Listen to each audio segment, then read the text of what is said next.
peut commencer son intervention. Voilà, je vous remercie pour cet immense colloque qui est un immense travail et je suis très contente de pouvoir partager ici certaines questions qui font partie d'une longue trajectoire mais qui sont aussi très présentes.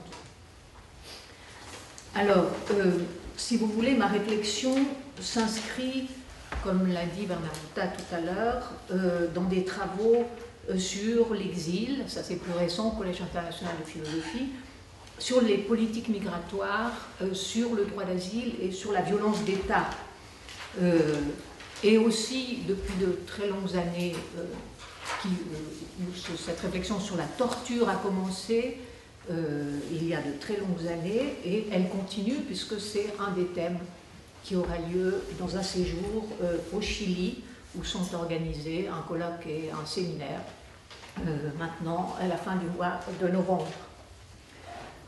Et je dois dire qu'au niveau de la théorie politique, je travaille sur les transformations de la guerre.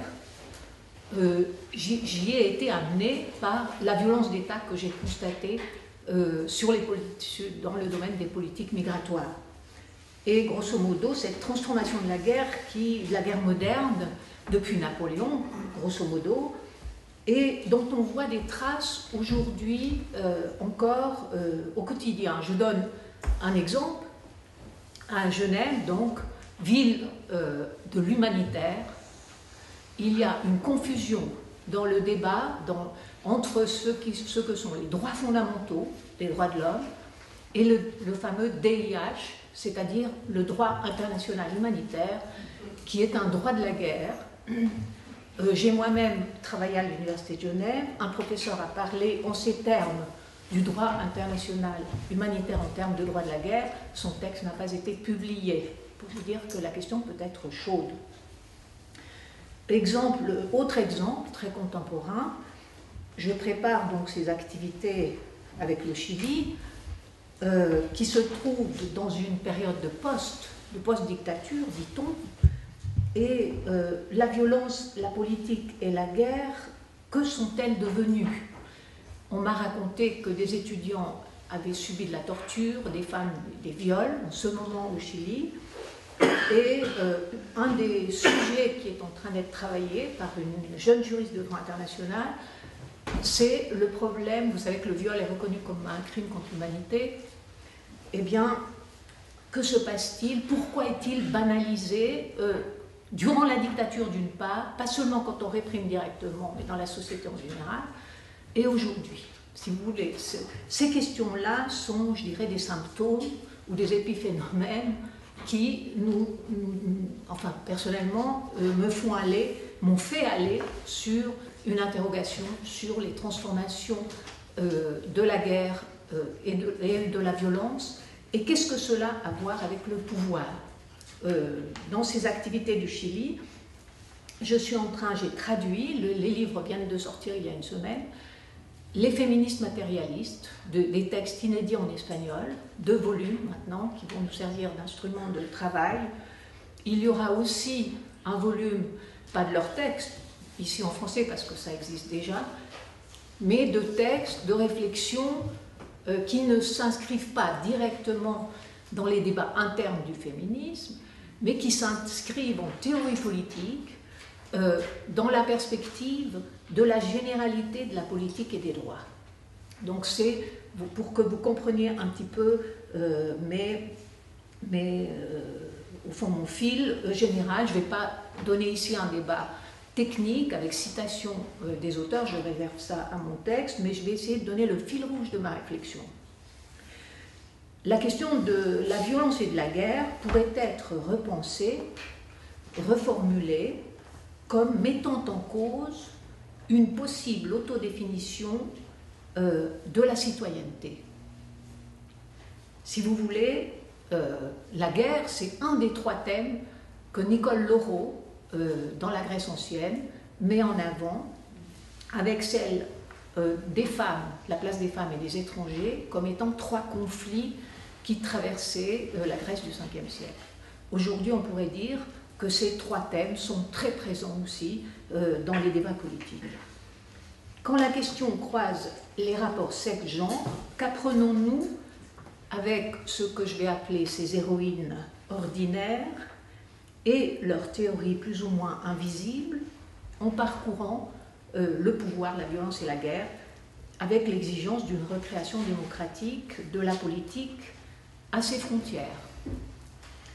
Le problème de la violence a été thématisé de manière magistrale par Walter Benjamin, qui lui a interrogé les rapports violence, droit, justice, et on connaît le texte de Derrida sur ce thème, sa critique et son avancée par rapport à Walter Benjamin. Si vous voulez, ces thèmes-là, Walter Benjamin les développe après la Première Guerre mondiale, la courte existence de la République allemande, la défaite des Spartakis et les années qui vont suivre et qui vont conduire Walter Benjamin à la fameuse méditation sur le tableau de Klee qui se trouve entre parenthèses à Berne, sur l'ange de l'histoire. Vous connaissez cet ange de l'histoire qui avance à reculons sur des ruines. Et on retrouve donc dans ce lieu Rosa Luxembourg, héroïne tragique d'une révolution manquée, assassinée, alors qu'elle pratiquait l'arme de la guerre, de la grève générale. Par exemple, pour Proudhon, c'était faire la guerre. La révolution permanente et s'opposer courageusement avec Liebknecht au vote des crédits de guerre. Ils étaient vraiment très minoritaires en Allemagne à cette époque. On pense aussi au thème du rapport guerre et révolution sur les limites de la violence extrême du XXe siècle, problématisé par Hannah Arendt, avec sa célèbre métaphore des chevaliers marchant sur la glace du lac de Constance sans conscience du danger sous leurs pieds. Elle avait cette métaphore pour représenter une situation nouvelle après l'invention totalitaire et la guerre totale. Le XXe siècle, en effet, a fait expérimenter les limites du paradigme de la guerre moderne de destruction. La dialectique est grippée face au paysage de ruines. Le XXe siècle aurait laissé place au destin tragique de l'ange de l'histoire, mais sans sortie. Avertissement d'incendie, disait Michael Levy dans son livre à propos de Walter Benjamin. Je ne peux pas entrer ici dans les variations du concept de destin de Benjamin, mais dégager plutôt que ces héroïnes ont ouvert une voie de recherche sur le pouvoir, sur l'action positive, L'histoire humaine de longue durée et ses ruptures, la tradition théorique dominante, nous laisse croire qu'il serait plus facile, plus passionnant de penser la violence et même de vivre la guerre que de vivre au quotidien la morne aventure de la vie et de la politique politicienne. Simone Weil, en pleine guerre d'Espagne, a travaillé sur l'Iliade. C'est un magnifique texte qu'elle a écrit là-dessus. Beaucoup plus tard, un chercheur de l'Université de Genève constatera que durant les guerres du Golfe, aux États-Unis, le livre de chevet des gouvernants a été l'Iliade, alors que l'Odyssée a été oubliée. Ce texte aurait pourtant permis de repenser l'exil d'aujourd'hui sous ses formes multiples, qui sont autant de fuites de la violence et de la guerre, de recherche de chemins à ouvrir, comme Ulysse. On ne s'en sort pas si facilement de la violence et de la guerre. L'enjeu de la réflexion n'est ni ici de faire l'apologie de la violence, ni de la banaliser, ni de l'excuser, ni de dénier sa présence et sa transformation en guerre ouverte ou larvée. Peut-être le rôle de la réflexion philosophique est de repérer le processus non critique de déni de difficulté. Quand la dialectique est grippée, faut-il s'en remettre au destin fatal, ou alors tenir des pôles antagoniques au sein même de la politique, pour, comme l'explique bien Arendt, travailler sur les résistances de la société et les siennes propres par un travail de compréhension qui a été central chez elle pour pouvoir engager son travail sur les origines du totalitarisme et qui l'a fait repenser précisément le pouvoir. Comme elle le souligne, la philosophie politique, dans son courant dominant, a toujours conçu le pouvoir du côté de la domination et de la force. Le pouvoir est conçu en termes instrumentaux, il est banalisé, ce qui a des conséquences funestes sur la politique et aussi sur l'imaginaire d'émancipation révolutionnaire.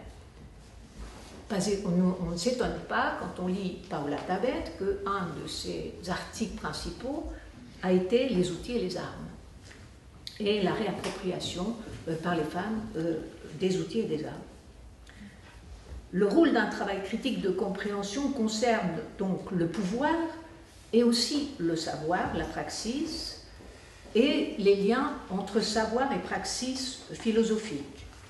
Il est aussi important de voir comment la violence, la guerre sont intrinsèquement liées à la praxis philosophique, à la praxis de la connaissance qu'on connaît dans ces universités, et dans les guerres théoriques qui s'y déroulent.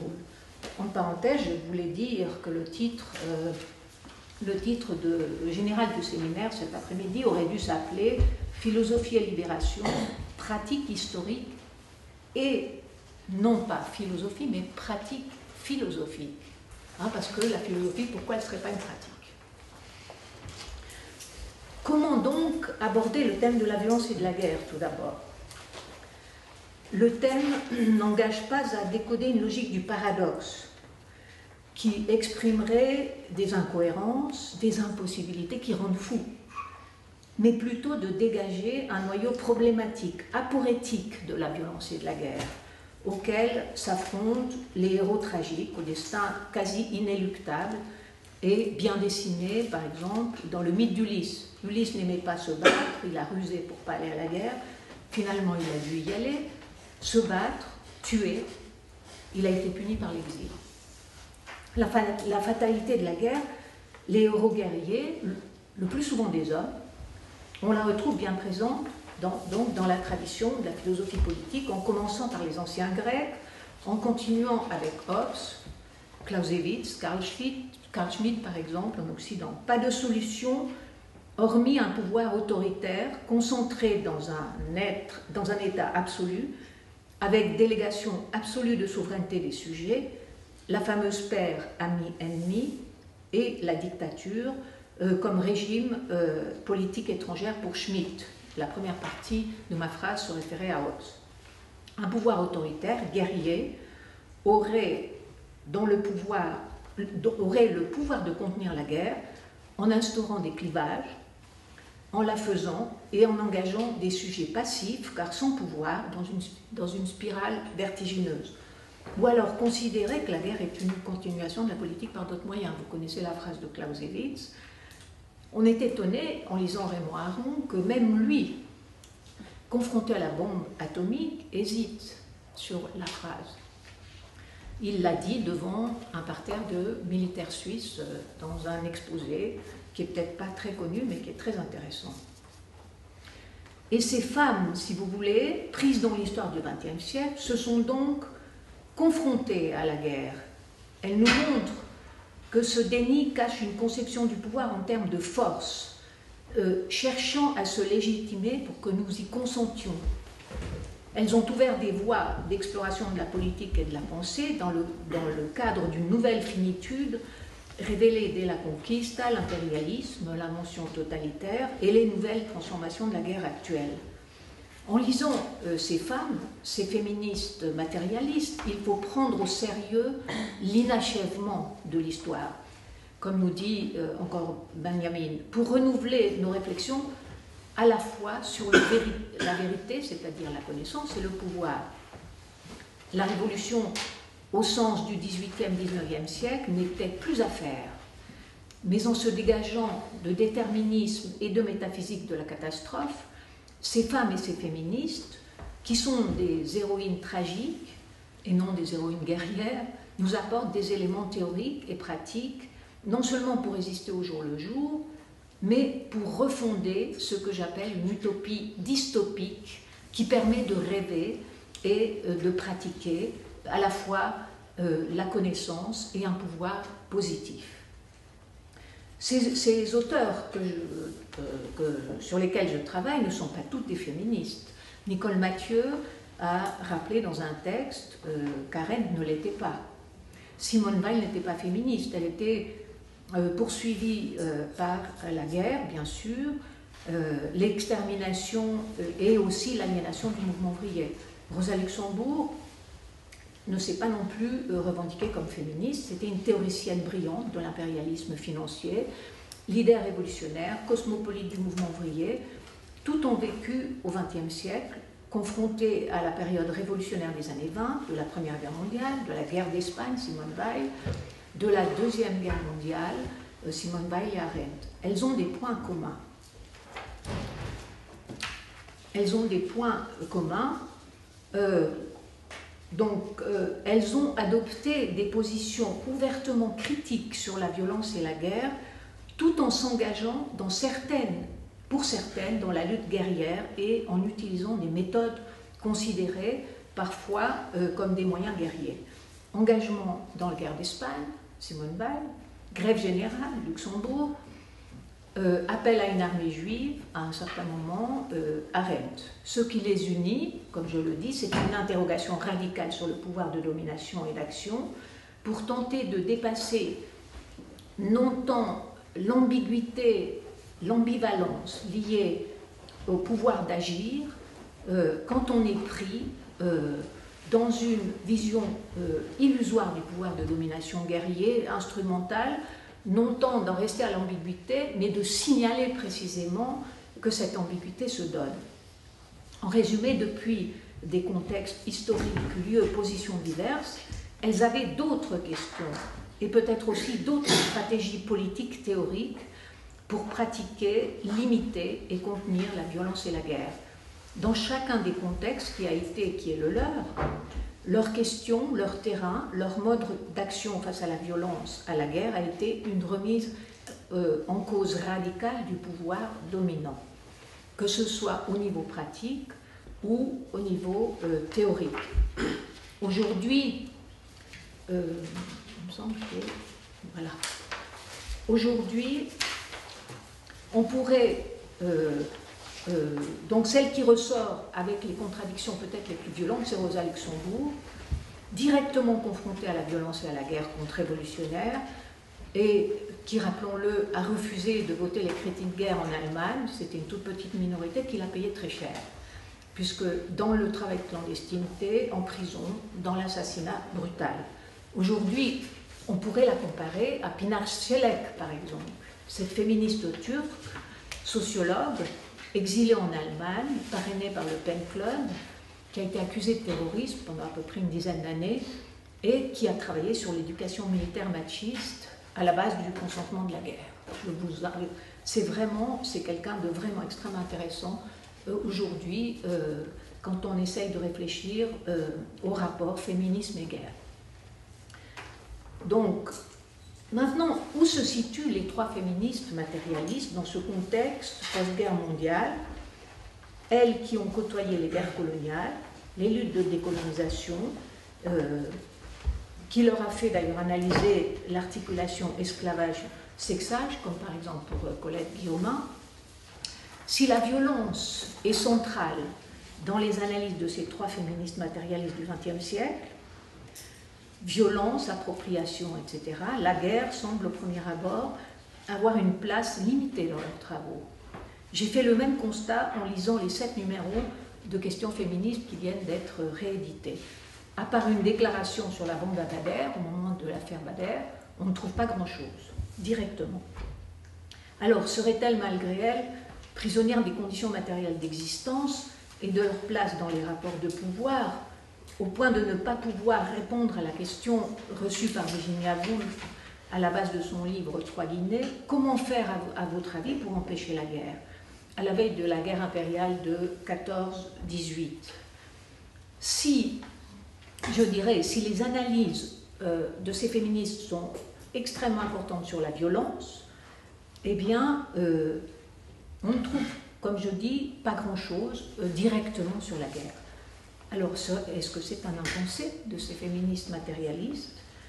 Est-ce qu'elles seraient finalement partie prenante du déni de la guerre totale et de ses suites?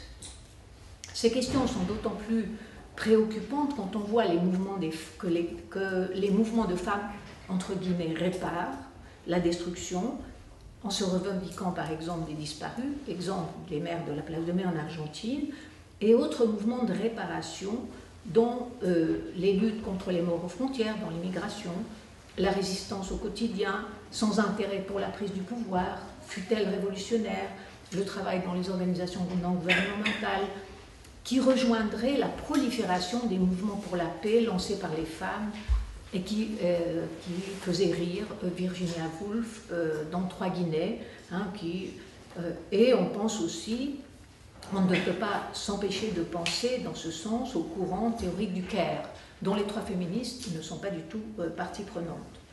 Marie-Pierre, je suis le gardien de la montre. Et il reste. Et donc, j'arrive pas. Je peux te demander peut-être de conclure. Voilà, je vais conclure. Hein, d'une manière synthétique, de façon à revenir sur ton intervention. Je vais conclure, c'est-à-dire, je dirais qu'aujourd'hui, pour saisir les transformations de la guerre, qui ne se donnent pas uniquement sur les champs de bataille, ouvertement, mais qui ont des formes extrêmement diverses, je dirais qu'il nous faut relire des concepts clés de ces féministes matérialistes, par exemple l'appropriation, par exemple la reproduction de Paola Tabet, par exemple le consentement de Nicole Claude Mathieu, pour que ce qu'elles disent sur la violence et la guerre devienne lisible. Et notamment le postulat de Paola Tabet sur la continuité de la violence, hein, pourrait être prolongé non seulement dans la sphère publique politique, mais aussi dans la sphère économico-guerrière. Et je pense que là, ça nous donnerait des éléments intéressants, y compris par exemple pour comprendre qu'est-ce qui se passe avec les femmes mexicaines aux frontières qui sont assassinées, comme vous le savez, ou bien qui nous ferait comprendre la guerre des migrants faite par l'OTAN, la phrase est celle du Gisti. Alors je dirais, voilà, je conclus, je dis que, grosso modo, si vous voulez, en prenant la situation historique de la modernité et du XXe siècle, ces femmes, j'aurais pu m'intéresser à des hommes, hein, je ne désire pas essentialiser des femmes en choisissant des femmes, mais ces femmes, depuis une situation historique qui a été la leur, et peut-être parce qu'elles étaient dans une situation de moindre pouvoir, on pourra en discuter, elles se sont fatalement, dans leur analyse du pouvoir, elles en sont fatalement arrivées à devoir s'intéresser à la question de la transformation, de la guerre, et à redéfinir de manière radicale la question du pouvoir. Et on peut penser que leur œuvre aujourd'hui, dans cette radicale nouveauté, n'est pas encore complètement absorbée, je dirais, à la fois par les courants théoriques et même, je dirais, par la théorie révolutionnaire. Voilà, je m'arrête là. Merci.